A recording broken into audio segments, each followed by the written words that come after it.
आज हम डिस्कस करने जा रहे हैं thyristor family and SCR. SCR thyristor family के अंतर्गत आने वाला एक डिवाइस है जो बहुत ही ज़्यादा इम्पॉर्टेंट है।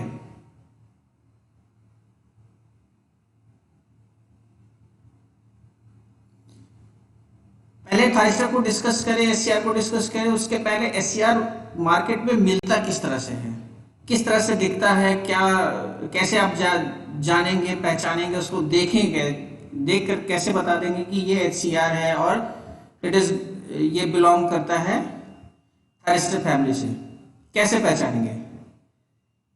इस तरह का अगर आपको दिखे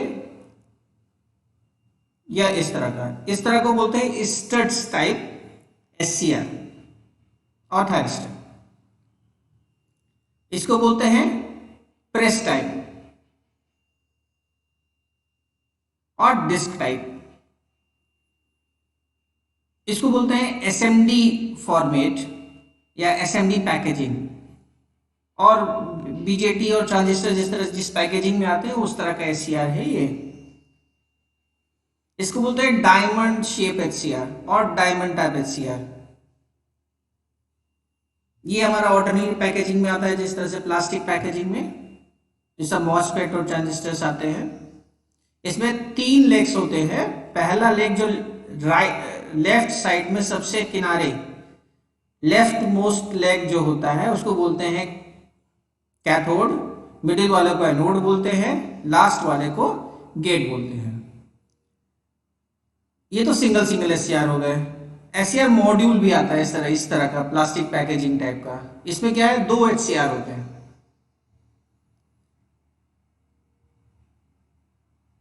When you talking about, जब हम बात करते हैं कि पावर सेमीकंडक्टर स्विचेस, तो हम उसको क्लासिफाई कर सकते हैं बेस्ड ऑन द लेयर्स। कितनी लेयर से मिलकर बना हुआ है, based on which we can classify it. हम क्लासिफाई कर सकते हैं। तो पहला जो है वो 2 लेयर डिवाइसेस है, 2 लेयर डिवाइसेस, उसके अंतर्गत आता है पावर डायोड्स। दूसरा जो एक कैटेगरी है वो 3 लेयर डिवाइसेस की होती है, जैसे हमारा मॉसफेट होता है, हमारा पावर बीजेटी होता है, ये सब आते हैं, पावर ट्रांजिस्टर्स आते हैं। जो चौथा कैटेगरी होता है उसको बोलते हैं थायरिस्टर, जिसमें 4 लेयर्स होती हैं। बेसिकली जो इस 4 लेयर डिवाइसेस, 4 लेयर डिवाइसेस के अंतर्गत आते हैं वो थायरिस्टर फैमिली डिवाइसेस में है। सो आइए डिस्कस करते हैं थायरिस्टर फैमिली क्या है। तो पहले जो थायरिस्टर फैमिली डिस्कस किए उसके पहले जान लेते हैं कि थायरिस्टर नेम कहाँ से मिला उस फैमिली को। थायरिस्टर जो फैमिली ऑफ सेमीकंडक्टर डिवाइसेस है उसको थायरिस्टर बोलते क्यों हैं? यहाँ पे 2 टर्म है। एक है थायरिट्रॉन, गैस फील्ड होती है और उसको यूज करते हैं हाई पावर इलेक्ट्रिकल स्विच की तरह एंड कंट्रोल रेक्टिफायर की तरह, इस तरह कुछ दिखता है वो।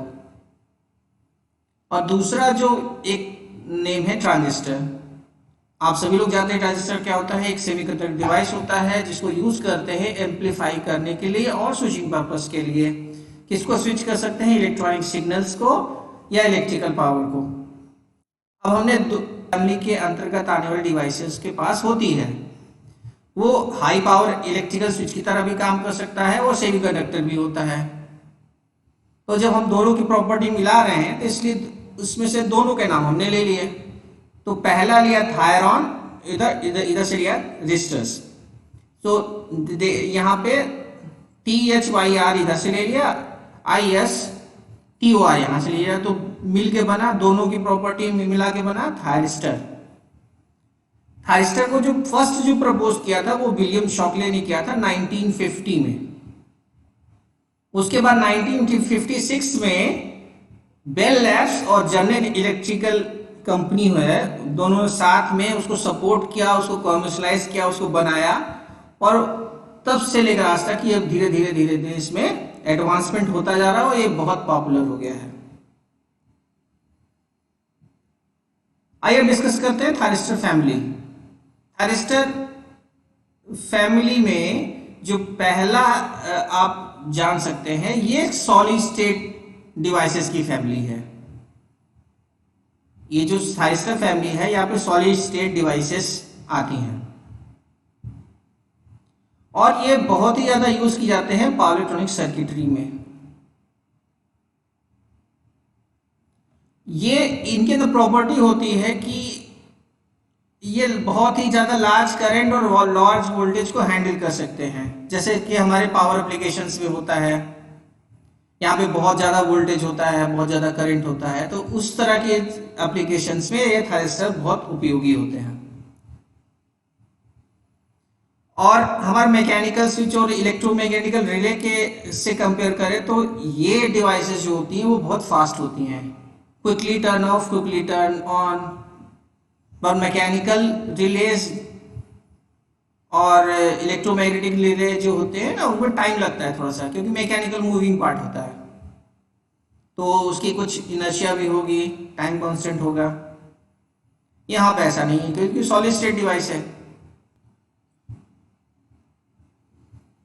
थायरिस्टर फैमिली के अंदर जो सबसे ज्यादा इंपॉर्टेंट जो डिवाइस है उसको बोलते हैं एससीआर। एससीआर को इस तरह से दिखाते हैं, एनोड, कैथोड और गेट।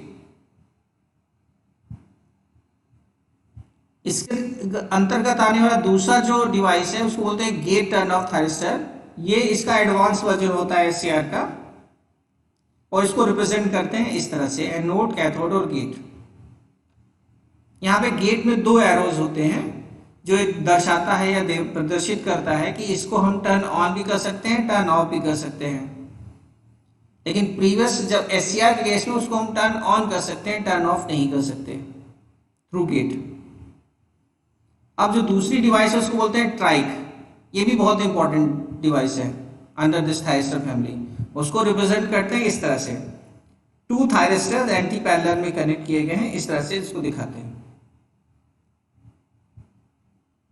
डाइक को इस तरह से रिप्रेजेंट करते हैं जैसे दो डायोड्स एंटी पैरेलल में कनेक्ट किए गए हैं। यहाँ पे गेट नहीं होता, इसको गेट से हम कंट्रोल नहीं कर सकते।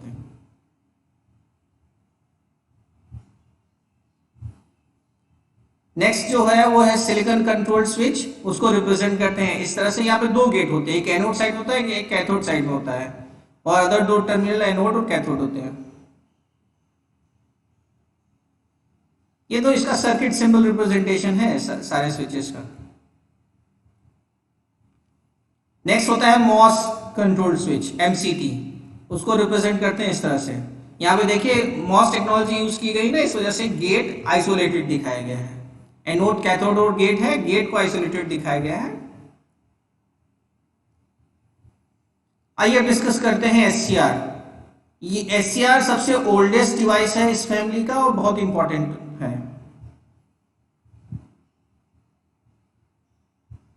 क्यों इंपॉर्टेंट है? क्योंकि फास्ट स्विचिंग एक्शन होता है, स्मॉल साइज में बहुत स्मॉल होता है और ये हैंडल कर सकता है largest voltage and current under this category.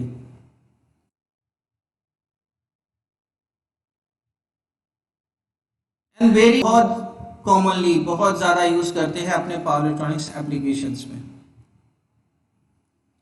यहाँ पे जो थर्ड टर्मिनल होता है वो गेट होता है, जिसकी वजह से इसको हम कंट्रोल कर सकते हैं। माने इसका हम ऑन कब करना है वो गेट टर्मिनल का अगर हम सिग्नल दे देंगे तो ऑन हो जाएगा, उसका ऑन हम कंट्रोल कर सकते हैं। यहाँ पे जो third terminal through third terminal gate. और एससीआर ऑन कब होता है? जब उसका एनोड पॉजिटिव है विद रिस्पेक्ट टू कैथोड और गेट सर्किट में सिग्नल दिया हुआ है तो वो ऑन हो सकता है।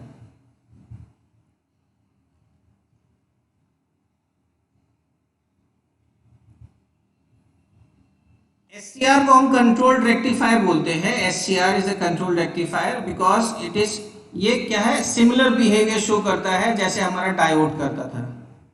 डायोड में क्या है, वो फॉरवर्ड बायस में कंडक्ट कर सकता है, बस यहाँ पे क्या है हम इसका ऑन कंट्रोल कर रहे हैं इसलिए इसको कंट्रोल्ड बोल रहे हैं। डायोड्स में भी क्या होता है, एक एनोड होता है, कैथोड होता है। सिमिलरली यहाँ थायरिस्टर में भी है, लेकिन यहाँ पे क्या है, एक थर्ड टर्मिनल है गेट, जिसकी वजह से इसका ऑन हम कंट्रोल कर सकते हैं, किस समय ऑन करना है उसका फेस कंट्रोल कर सकते हैं, इसलिए इसको कंट्रोल रेक्टिफायर और कंट्रोल डायोड भी बोलते हैं। फॉरवर्ड बायस कंडीशन, अगर ये फॉरवर्ड बायस कंडीशन में कनेक्ट किया गया है, दैट मींस एनोड पॉजिटिव में कनेक्ट किया गया है, कैथोड नेगेटिव में कनेक्ट किया, ये कंडीशन है फॉरवर्ड बायस की। अगर इस तरह कनेक्ट किया हुआ है और हमने गेट में सप्लाई दिया तो ये ऑन हो सकता है।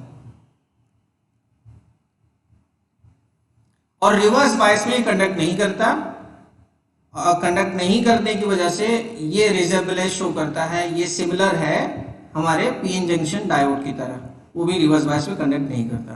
तो रिवर्स बायस में ये सिमिलर बिहेवियर शो करता है पीएन जंक्शन की तरह, डायोड की तरह। आइए अब समझते हैं कि लेयर डायग्राम कैसा होता है। यहाँ पे 4 लेयर होती हैं और 3 जंक्शंस होते हैं। सो ये एक लेयर हो गई, लेयर 1, लेयर 2, लेयर 3, लेयर 4। यहाँ पे 4 लेयर हो गई, alternating P N P N, so P N N P N. So यहाँ पे अब 4 लेयर्स हो गई और 3 junctions, junction J1, junction J2 और जंक्शन J3। यहाँ पे एनोड भी होता है, कैथोड भी होता है, जस्ट लाइक ऑर्डिनरी और कन्वेंशनल पीएन जंक्शन डायोड। ये हो गया एनोड, जो सबसे बाहरी लेयर है आपकी पी साइड, वो सब एनोड होता है, और जो सबसे बाहरी एन लेयर होती है उसको कैथोड बोलते हैं। ये आपके एनोड कैथोड हो गए। और एक गेट टर्मिनल होता है, जो इनर पी लेयर होगी, जो इनर पी लेयर है उसमें हम गेट बनाते हैं, ये इसका गेट है।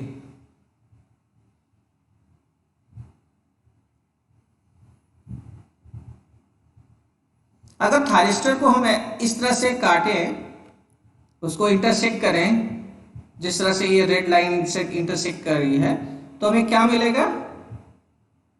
हम ये देखते हैं कि यहाँ पे 2 ट्रांजिस्टर्स हमको मिले। पहला जो ट्रांजिस्टर है वो पीएनपी है, दूसरा जो ट्रांजिस्टर है वो एनपीएन है। पहला जो ट्रांजिस्टर है वो पीएनपी ट्रांजिस्टर है, और जो दूसरा ट्रांजिस्टर है उसको बोलते हैं एनपीएन ट्रांजिस्टर। यानी कि ये जो थायरिस्टर है वो इक्विवेलेंट सर्किट के रूप में दिखाया जा सकता है, 2 ट्रांजिस्टर्स के बराबर है। इसको बोलते हैं 2 transistor analogy of a thyristor और एससीआर। ये जो थायरिस्टर है, ये जो एससीआर है, इसको ऑफनली हम बोलते हैं थायरिस्टर।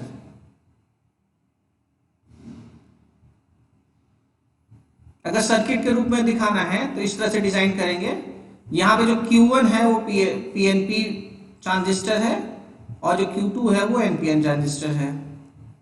अब यहाँ पे इमीटर E1 है Q1 के लिए, बेस है B1 बेस है Q1 का, और इधर कलेक्टर C1 है Q1 का। अब C1 का कलेक्टर जो है, जो C1 कलेक्टर है वो कनेक्ट किया गया है base of Q2। Collector of Q1 is connected to the base of Q2।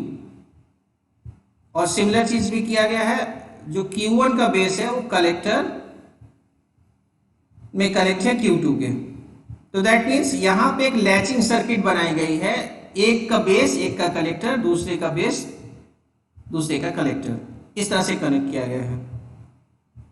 अब यहाँ पे देखिए कि एनोड जो ट्रांजिस्टर Q1 का जो एनोड इमिटर है उसको एनोड बनाया गया है, और कलेक्टर और बेस जो कनेक्ट किए गए हैं इधर Q1 Q2 के, जो C1 टर्मिनल उधर साइड गेट बनाया गया है, और Q2 का जो इमिटर है, Q2 का जो इमिटर है वो कैथोड है। ये है इक्विवेलेंट सर्किट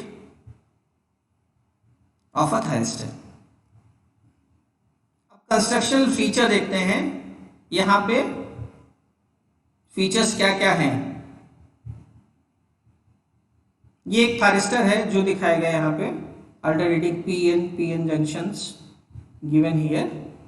यहाँ पे 3 जंक्शन है, J1, J2, J3। यहाँ पे जो N माइनस बेस रीजन है, जो जंक्शन J2 फॉर्म करता है, वो क्या है, वो टिपिकली डोप्ड होता है फास्फोरस एटम से, जहां पे आपका डोनर आयन कंसंट्रेशन वैल्यू जो वेरी करती है वो 10 to the power 13 to 10 to the power 14 पर सेंटीमीटर क्यूब के हिसाब से डोपिंग की जाती है फास्फोरस एटम की, यहाँ पे जो N माइनस बेस रीजन है।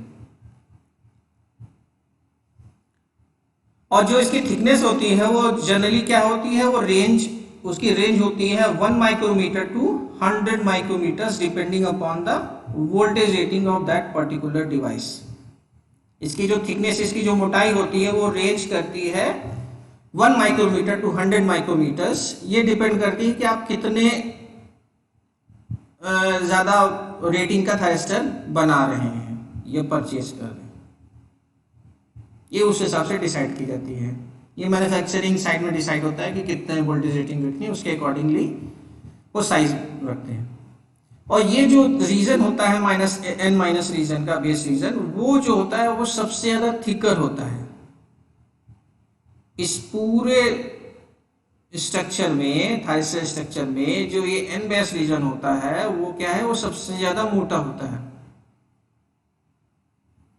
यहाँ पे जो N बेस रीजन है उसकी वजह से क्या है, जो फॉरवर्ड कंडक्शन वोल्टेज ड्रॉप है वो इंक्रीज कर जाता है, क्योंकि जब लाइटली डोप्ड है तो रेजिस्टेंस बढ़ेगा, रेजिस्टेंस बढ़ेगा तो वोल्टेज ड्रॉप भी बढ़ेगा कंडक्शन में।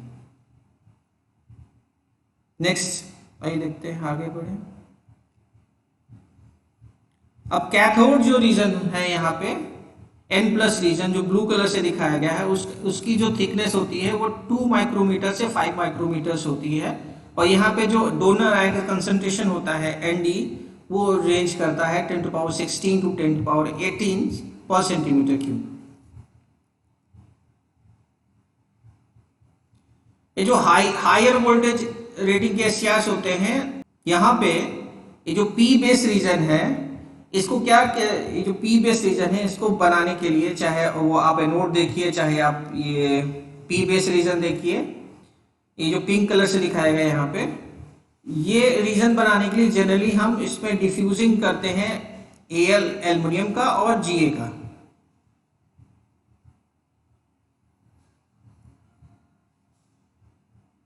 और यहाँ पे जो एक्सेप्टर आयंस की जो कंसंट्रेशन, डोपिंग कंसंट्रेशन है, वो रेंज करता है 10 टू पावर 15 से 10 टू पावर 17 पर सेंटीमीटर क्यूब।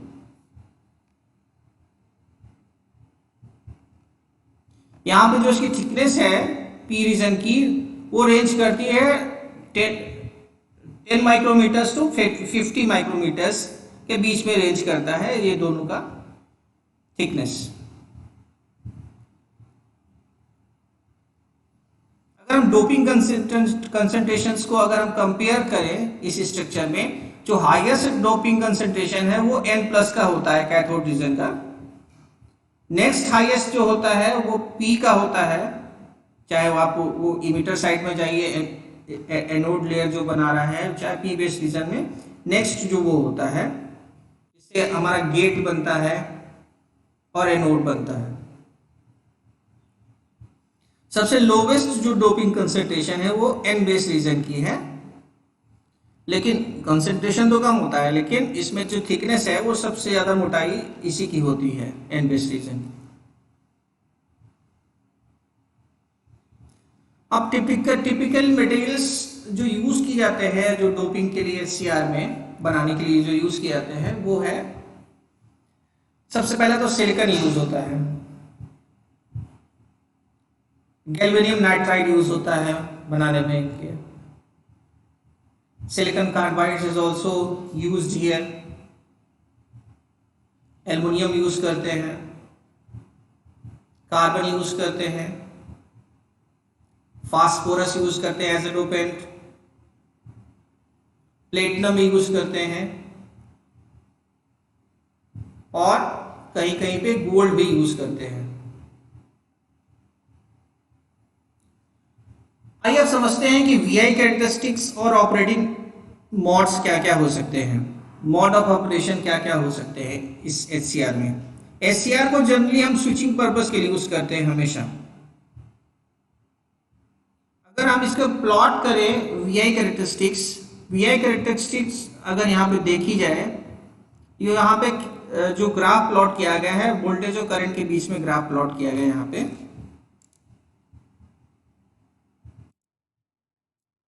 ये एनोड टू कैथोड वोल्टेज है VA और this is your anode current. So this is the graph. इस ग्राफ को प्लॉट किया गया है anode to cathode voltage VAK और VAC वर्सेस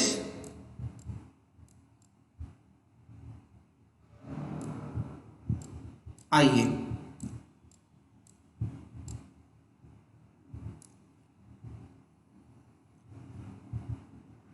जब हमारा एनोड टर्मिनल पॉजिटिव है with respect to cathode, this is your SCR। Okay, I am drawing the SCR here. SCR draw किया जा रहा है इधर।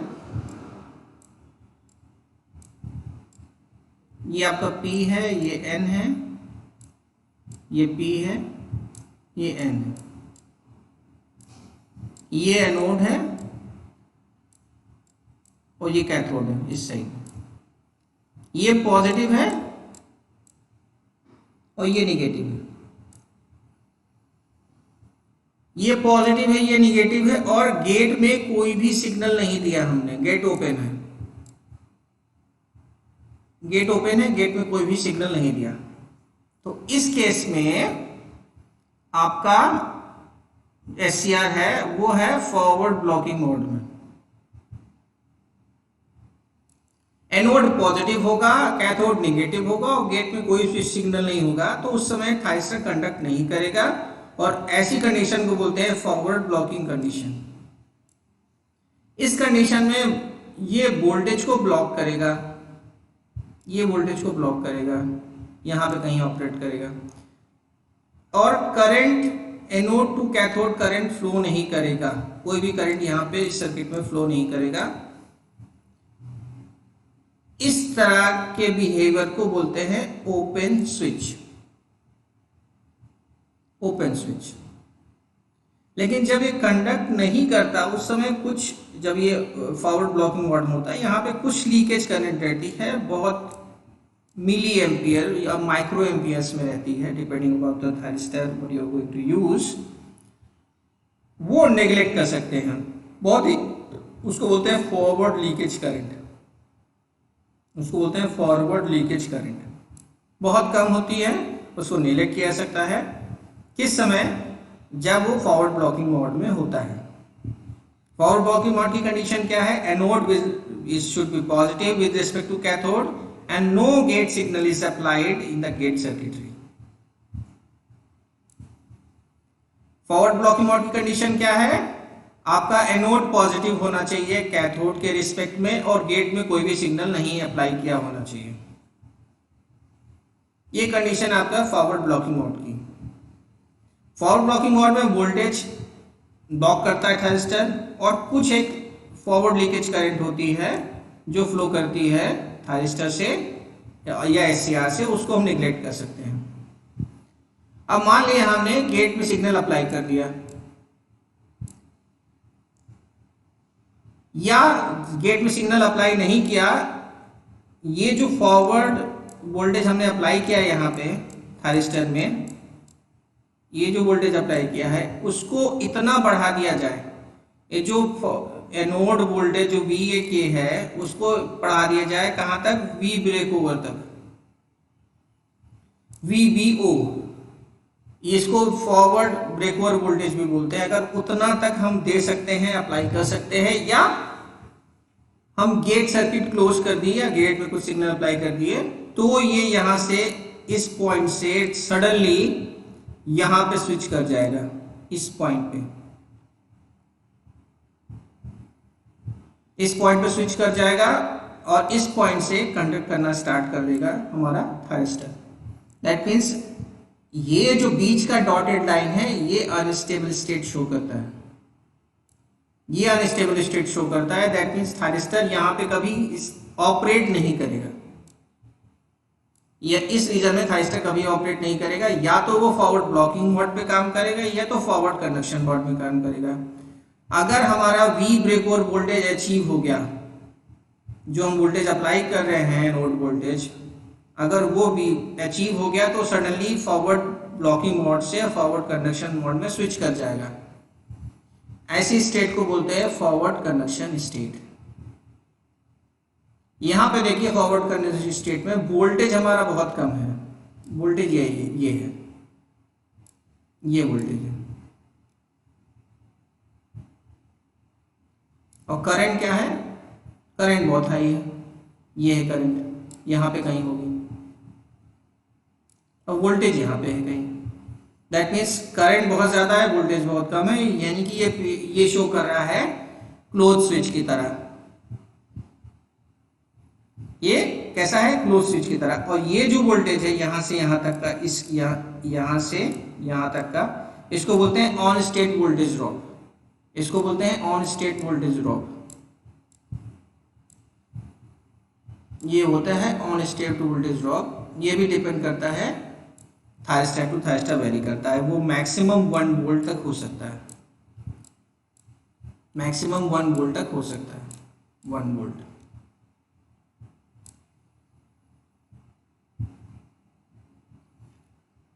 अब यहाँ पे 2-3 कॉन्सेप्ट है between forward blocking mode to forward conduction mode. There is 2 terms, latching current and holding current. Latching current क्या है, minimum current required to turn on the thyristor. Latching current is a value of current जो minimum current required है thyristor को latch करने के लिए और on होने के लिए जो मिनिमम करंट रिक्वायरमेंट होती है उसको बोलते हैं लैचिंग करंट। उसके ऊपर जब आपकी एनोड करंट जाएगी तभी आपका थायरिस्टर और एससीआर ऑन बोला जाएगा कि यह ऑन हो गया। उसके नीचे रहेगा तो ऑन नहीं होगा, तो टर्न ऑफ हो जाएगा। इसलिए जो गेट पल्स है वो इतने ड्यूरेशन की दी जानी चाहिए कि हमारा लैचिंग करंट से ज्यादा एनोड करंट हो जाए। तो टर्न ऑन होने की कंडीशन क्या होगी, anode current should be greater than latching current. Anode current ज्यादा होनी चाहिए लैचिंग करंट से, ये कंडीशन हो गई। दूसरा यहाँ पे टर्म है होल्डिंग करंट। अब टर्न ऑफ के लिए आते हैं। आपका थायरिस्टर टर्न ऑफ तभी होगा जब आप एनोड करंट को होल्डिंग करंट से कम रखेंगे, कम कर सकते हैं किसी तरह में। अगर वो होल्डिंग करंट से नीचे नहीं गया तो वो टर्न ऑफ नहीं होगा, वो अगेन टर्न ऑन हो जाएगा। तो latching current is related to, जो लैचिंग करंट है वो संबंध रखती है आपके टर्न ऑन से, और होल्डिंग करंट जो रिलेशन रखती है वो टर्न ऑफ से रिलेशन रखती है। थायरिस्टर को टर्न ऑफ करना है तो आपकी एनोड करंट होल्डिंग करंट से बिलो होनी चाहिए, और अगर उसको टर्न ऑन करना है तो आपकी एनोड करंट लैचिंग करंट से अधिक होनी चाहिए। ये जो डैश लाइन है वो अनस्टेबल स्टेट शो करती है। दैट मीन्स कि आपका बीच में कभी भी वर्क नहीं करता। आइदर आपका थायरिस्टर वर्क कर सकता है फॉरवर्ड ब्लॉकिंग मोड में या फॉरवर्ड कंडक्शन स्टेट में। सो ये जो एससीआर है वो हमेशा स्विचिंग मोड पे ही काम करता है, ये एम्प्लीफिकेशन नहीं करता। इसको as a switching device use कर सकते हैं। एक और ऑपरेटिंग कंडीशन होती है, इसको बोलते हैं रिवर्स ब्लॉकिंग मोड। मान लिया आपका एनोड नेगेटिव है with respect to cathode, cathode is positive, that means cathode is connected to positive terminal of the battery. Anode को हमने नेगेटिव टर्मिनल से कनेक्ट किया है, कैथोड को पॉजिटिव टर्मिनल से कनेक्ट किया है। उस समय आप चाहे गेट सिग्नल दें या ना दें, वो हमेशा रिवर्स ब्लॉकिंग मोड में ही काम करेगा। रिवर्स ब्लॉकिंग मोड में वो कंडक्ट नहीं कर सकता। बहुत ही कम करंट होती है, माइक्रो एम्पियर्स में, मिली एम्पियर्स में, उसको बोलते हैं reverse leakage current during the reverse blocking mode. ये रिवर्स वोल्टेज को ब्लॉक करता है। इस कंडीशन में ये रिवर्स वोल्टेज को ब्लॉक करता है और कोई भी करंट फ्लो नहीं होती। बहुत ही ज़्यादा माइन्यूट करंट फ्लो होती है जिसको हम निगलेक्ट कर सकते हैं, उसको बोलते हैं रिवर्स लीकेज करंट। तो 3 कंडीशंस हो गई, 3 ऑपरेटिंग मोड हो गए, reverse blocking mode, forward blocking mode और फॉरवर्ड कंडक्शन मोड। अगर समहाउ किसी तरह भी निगेटिव साइड में हमारा वोल्टेज VBR से इंक्रीज कर गया, VBR क्या है यहाँ पे? VBR है रिवर्स ब्रेकडाउन वोल्टेज या रिवर्स ब्रेक ओवर वोल्टेज। इसको किसी तरह अचीव कर लिया, अगर हमने किसी तरह नेगेटिव साइड में ये वोल्टेज आ गया तो आपका थायरिस्टर रिवर्स साइड में भी कंडक्ट कर जाएगा। लेकिन ये कंडीशन अचीव नहीं होती कभी, ये कंडीशन अचीव नहीं होती, ये माल फंक्शनिंग है, इसको हम अवॉइड करते हैं। ऑलवेज जो रिवर्स ब्रेकडाउन वोल्टेज है VBR, ये ग्रेटर देन होता है फॉरवर्ड ब्रेक ओवर के, ये ग्रेटर है होता है।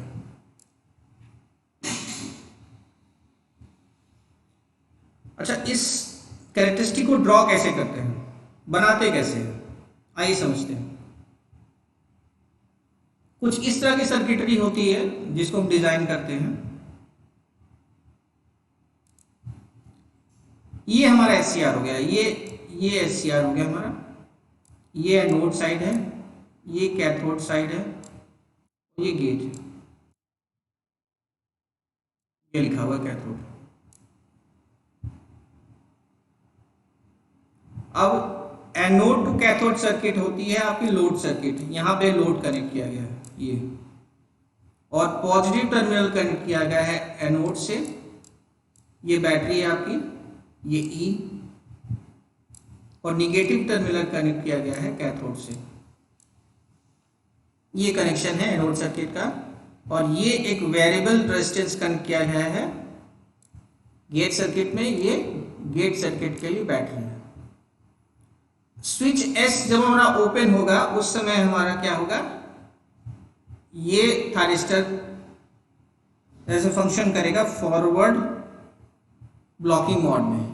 जब S हम क्लोज कर देंगे उस समय ये फॉरवर्ड कंडक्शन मोड में स्विच कर जाएगा, प्रोवाइडेड दैट कि इनफ वोल्टेज यहाँ पे होना चाहिए जो एक करंट सप्लाई कर सके, जिसकी वजह से ये टर्न ऑन हो।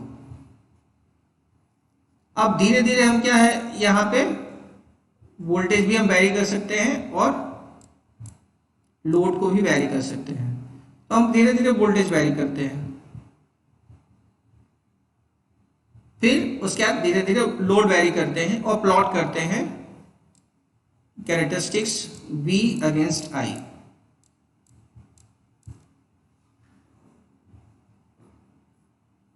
ठीक है, ये सर्किट है इसकी।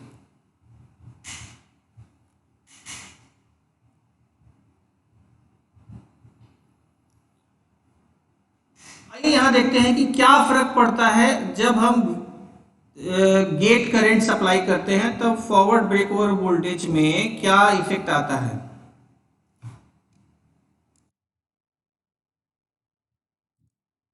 जब हम फॉरवर्ड ब्रेक ओवर वोल्टेज को बढ़ाना या घटाना चाहें तो हम गेट करंट अप्लाई करते हैं। ये हमारी गेट करंट है। देखिए, जब कोई भी गेट करंट अप्लाई नहीं की है तब हमारा V break over voltage achieve करने के बाद ही हमारा थायरिस्टर टर्न ऑन हो रहा है। जैसे ही हमने गेट करंट सप्लाई की, let IG1 gate current supply की, IG1 ओनली, यानी गेट करंट सप्लाई की, उस समय हमारा यहां से ये चीज यहां तक गया, मतलब V ब्रेक ओवर से पहले ही ये थायरिस्टर टर्न ऑन हो जाएगा। जैसे ये गेट करंट और बढ़ाई, IG2 के लिए किया, तो वो यहीं से जाके टर्न ऑन हो जाएगा, इतना नहीं जाएगा, यहीं से टर्न ऑन हो जाएगा। और करंट गेट करंट बढ़ाई तो यहाँ V3 वोल्टेज के बाद ही ये टर्न ऑन हो जाएगा। दैट मीन्स कि क्या समझ है यहाँ पे, क्या समझ में आता है कि जैसे जैसे हम गेट करंट बढ़ा रहे हैं वैसे वैसे हमारा V ब्रेक ओवर या forward break over voltage decrease करेगा। जैसे जब हमारा गेट करंट बहुत कम है तो उस समय फॉरवर्ड ब्रेक ओवर वोल्टेज वो अपने रेटेड वैल्यू पे है यहाँ तक। जैसे ही गेट करंट बढ़ना स्टार्ट हुई, सच एज IG1 तक हुआ, तो हमारा V ब्रेक ओवर वोल्टेज कुछ कम हुआ उस पर्टिकुलर थायरिस्टर के लिए। पहले यहाँ पे था, अब यहाँ पे आ गया कि यहीं से ये टर्न ऑन हो जाएगा।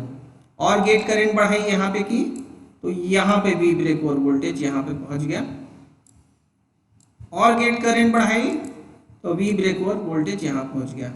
लेकिन गेट सर्किट की भी कुछ लिमिटेशंस हैं।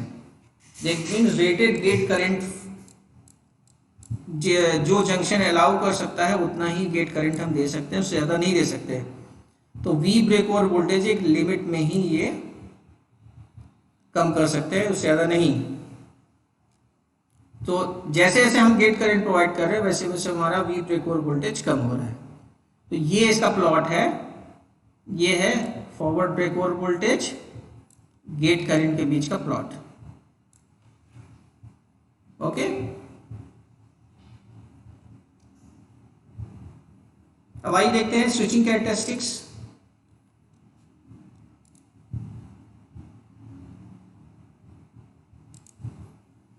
स्विचिंग कैरेक्टरिस्टिक्स के का मीन्स क्या होता है?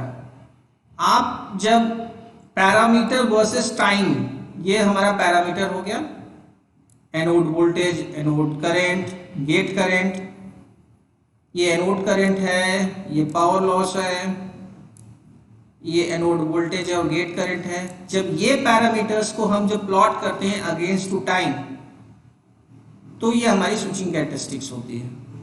और इससे हमें बिहेवियर पता चलता है कि पैरामीटर कैसा बिहेव करेगा with respect to time, if it is going to be turn on और it is going to be turn off. That means turn on turn off के समय ये पैरामीटर्स कैसा बिहेव करेंगे, वो सर्किट में कैसा बिहेवियर शो करेंगे, ये डिपेक्ट होता है, ये दर्शाता है आपका स्विचिंग कैरेक्टरिस्टिक से। टर्न ऑफ कैरेक्टरिस्टिक हम तब पढ़ेंगे जब हम इसका टर्न ऑफ करना पढ़ेंगे। अभी हम टर्न ऑन कैरेक्टरिस्टिक्स पढ़ रहे हैं यहां पे इस साइड में।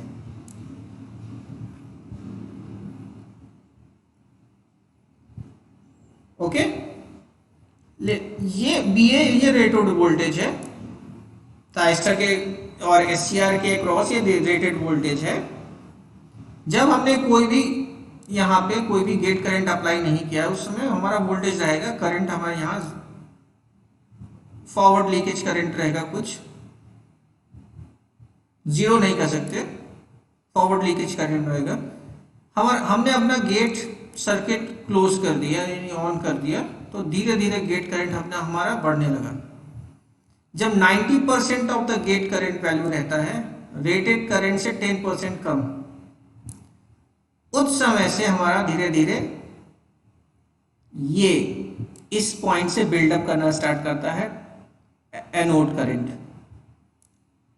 आप यहां पे समझिए, जब हमारा 0.9 ऑफ IG यानी 90% ऑफ द IG अचीव कर लेते हैं गेट सर्किट में, उस समय हमारा एनोड धीरे धीरे धीरे फॉरवर्ड लीकेज करंट से इंक्रीज करना स्टार्ट करता है और अंटिल जब 10% पहुंच जाता है, 10% of the rated value of anode current का जब 10% पहुंच जाता है, उसकी रेटेड वैल्यू से 10% पहुंच जाता है, उस टाइम को बोलते हैं डिले टाइम।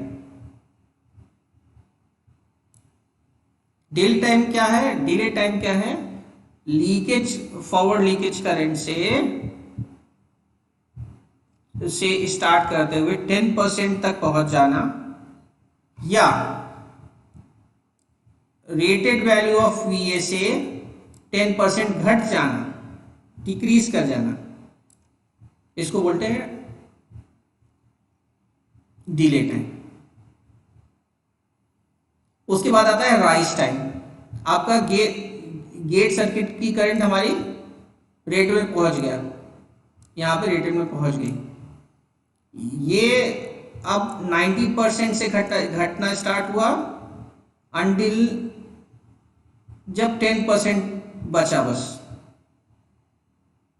फाइनल वैल्यू से 10% पहले जाके रुका इधर, और यहां पे 90% करंट पहुंच गया, अचीव कर लिया एनोड करंट में। तो इसके बीच में जो इलेप्स, जो टाइम जो वेस्ट हुआ 10% से 90% ऑफ द एनोड करंट, इसको बोलते हैं राइज टाइम, या इसको बोल सकते हैं 90% of the VA to 10% of the VA। इसके बीच में जो टाइम इलेप्स हुआ या जो लॉस हुआ उसको बोल देंगे राइज टाइम। अब ये 10% ऑफ द VA से final value of on state voltage drop पहुंचने का समय, या 90% ऑफ द एनोड करंट से final value of the load current या एनोड करंट में पहुंचने का लगा समय, इसको बोलते हैं टीपी, पीक टाइम। ओके, तो इन सब को मिला दिया जाए, डिले टाइम, राइज टाइम और पीक टाइम, इसको बोलते हैं टर्न ऑन, इसको बोलते हैं टर्न ऑन। अब ये देखिए कि जब ये हमारा स्विच ऑन हो रहा है उस समय हमारी करंट की वैल्यू कुछ है और जब वोल्टेज की वैल्यू भी कुछ है। जब इस सिग्नल को हम मल्टीप्लाई करेंगे तो हमारा कुछ ऐसा पावर लॉस आएगा। पावर क्या होती है? E is equal to B into Y होती है। जब इस दो सिग्नल को हम मल्टीप्लाई करेंगे तो कुछ पावर सिग्नल आएगा, ये तो ये होता है हमारा turn on loss, power loss during turn on, power loss during turn on.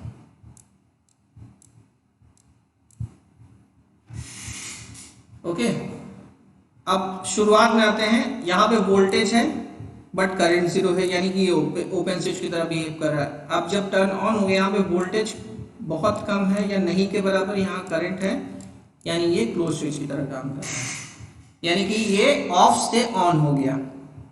ये बिहेवियर शो कर रहा है स्विचिंग बिहेवियर। अब ये टर्न ऑफ हम बाद में है वो यहाँ पे रहने देते हैं। अब थारिस्टर जो फैमिली डिवाइसेस होती है वो सेमीकंडक्टर डिवाइसेस हैं, वो केवल ऑपरेट करती है स्विचिंग मोड पे। ये कंक्लूजन है first. Thyristor can be taken as a current operated device because here we can use a small gate current to control a large anode current, and SCR is to be considered as a semi controlled device, क्योंकि इसके turn on में हमारा control है, turn off हम इसको नहीं कर सकते, इसलिए इसको सेमी कंट्रोल डिवाइस बोलते हैं। ये कंडक्ट कर सकता है केवल फॉरवर्ड डायरेक्शन में जब आपका ट्रिगरिंग सिग्नल गेट में अप्लाई किया गया हो तब। थायरिस्टर शो करता है behaviour just like a diode when it is triggered on।